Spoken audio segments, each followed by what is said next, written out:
ഈശോ മിശിഹായ്ക്ക് സ്തുതിയായിരിക്കട്ടെ. പ്രിയപ്പെട്ടവരെ, ഈ തപസ് കാലത്ത് നമ്മൾ ഒരു യാത്ര ആരംഭിക്കുകയാണ്.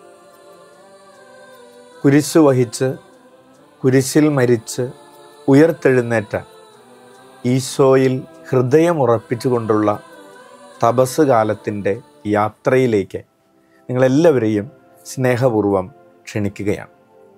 വചനം ധ്യാനിച്ച് വചനത്തിലൂടെ ഈശോ നമ്മോട് പറയുന്നത് കേട്ട് വചനം ഹൃദയത്തിൽ മാംസം ധരിക്കാൻ ആഗ്രഹിച്ച് നമ്മൾ ഈ നൊയമ്പ് കാലം മുഴുവനും ഒരുമിച്ച് വചനയാത്ര ചെയ്യുമ്പോൾ നമുക്ക് പരസ്പരം പ്രാർത്ഥിക്കാം.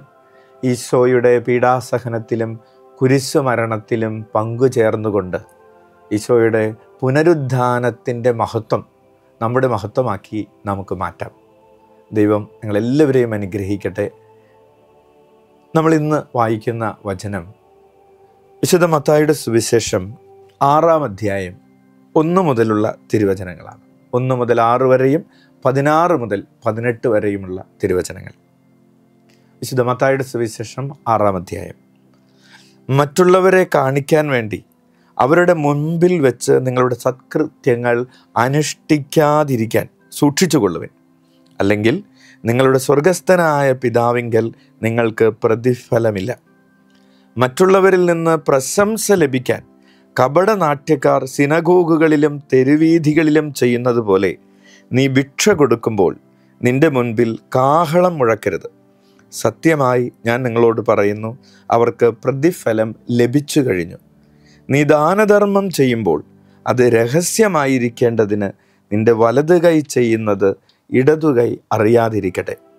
രഹസ്യങ്ങൾ അറിയുന്ന നിന്റെ പിതാവ് നിനക്ക് പ്രതിഫലം നൽകും.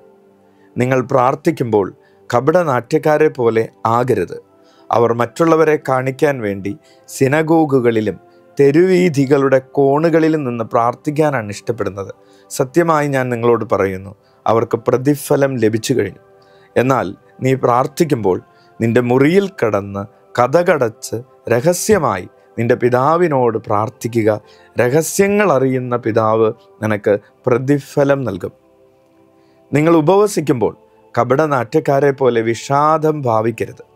തങ്ങൾ ഉപവസിക്കുന്നുവെന്ന് അന്യരെ കാണിക്കാൻ വേണ്ടി അവർ മുഖം വികൃതമാക്കുന്നു.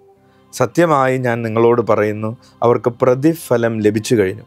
എന്നാൽ നീ ഉപവസിക്കുന്നത് അദൃശ്യനായ പിതാവല്ലാതെ മറ്റാരും കാണാതിരിക്കുന്നതിന് ശിരസിൽ തൈലം പുരട്ടുകയും മുഖം കഴുകുകയും ചെയ്യുക.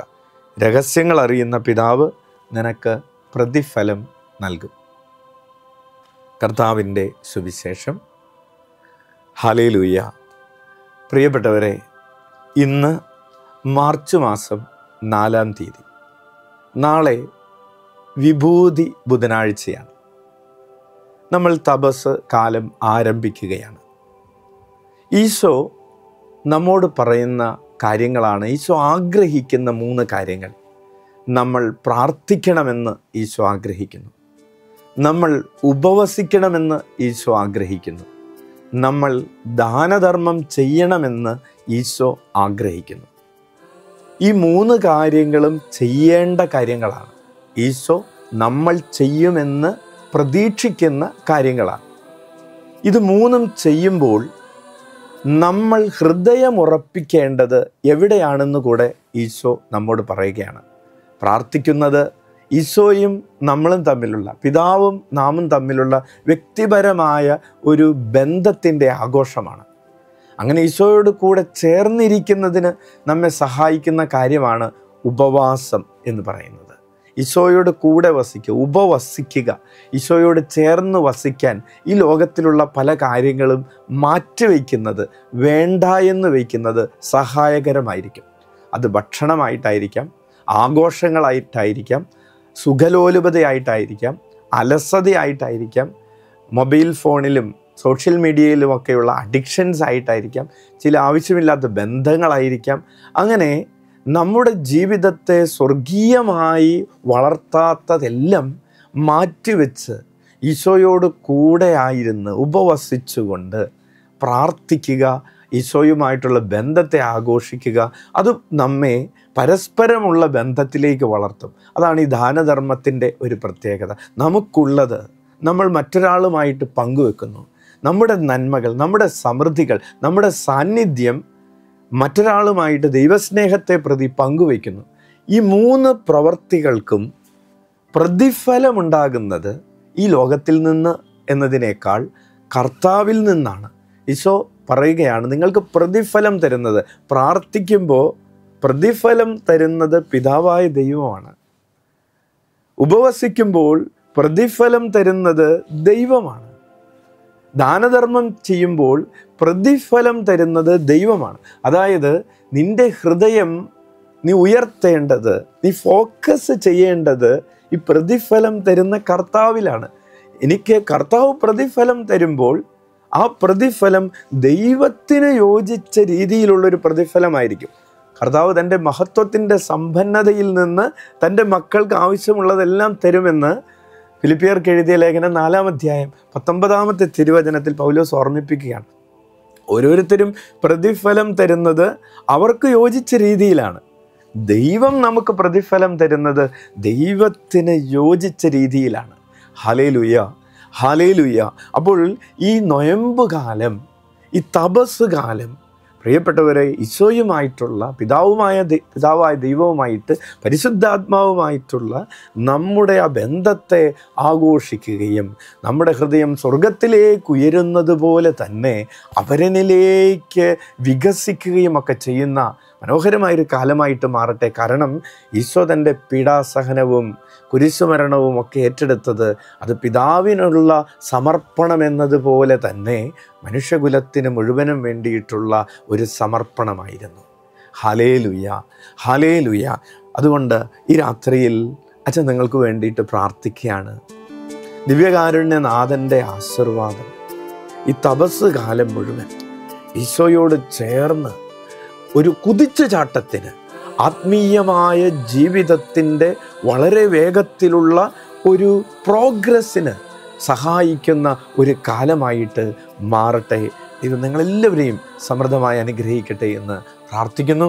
നമ്മളിപ്പോൾ ഈ ദിവ്യകാരുണ്യ ആശീർവാദം സ്വീകരിക്കുന്നത് നമുക്ക് വേണ്ടി മാത്രമല്ല, ക്രൈസ്തവർക്ക് വേണ്ടി മാത്രമല്ല, ഈ ഭൂമിയിലുള്ള സകല മനുഷ്യർക്കും വേണ്ടി നമ്മൾ പ്രാർത്ഥിക്കുകയാണ്.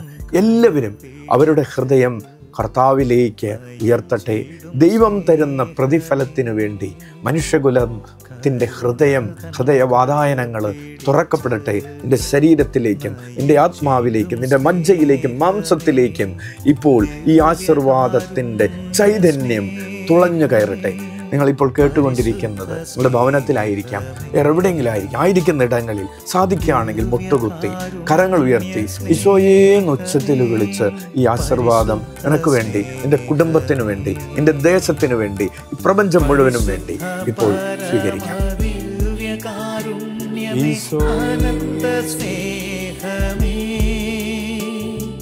പരിശുദ്ധ പരമദിവ്യകാരുണ്യമേ, അനന്ത സ്നേഹമേ,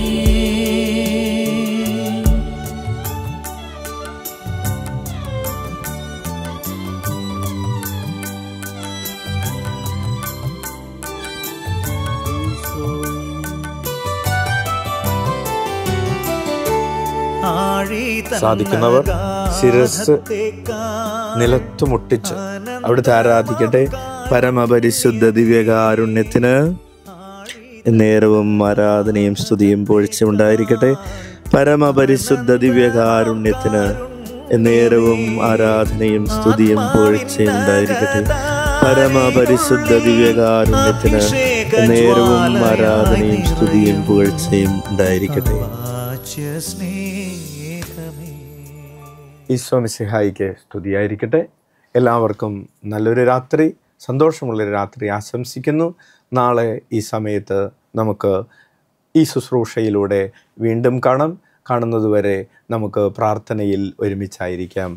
ആമേൻ. കരുണതൻ കയർ പിടിച്ച് നയിച്ചിടും സ്നേഹമേ, ദിവ്യകാരുണ്യ സ്നേഹമേ, പരിശുദ്ധ സ്നേഹമേ,